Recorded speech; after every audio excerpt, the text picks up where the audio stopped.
Hi, I'm Miyu. Welcome to Fine Dine Academy, where we help you get the most out of your dashboard. Let's add nutritional information and a calorie count to a menu item so your guests know exactly what they're ordering.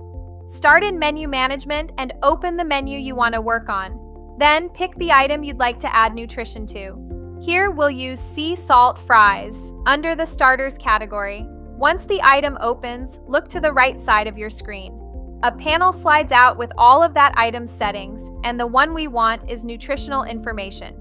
Open it, and you'll see it's split into two parts. Nutritional facts is where the numbers go, and nutritional content is where you list what's actually in the dish. Let's start with the facts. Set your serving size. For these fries, 100 grams. Then the calories, 100, and the calories that come from fat, 50. Fill in the daily values underneath and remember to switch each section on because that's what makes it appear on your live menu. Now open nutritional content and list the ingredients of your dish. For our fries, that's potato, sea salt, and a little parsley.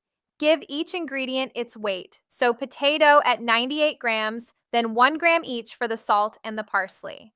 The percentages are calculated for you. When everything looks right, hit save. Now let's see it the way your guests will. On the right, refresh your QR menu preview, then scroll down to starters and find sea salt fries.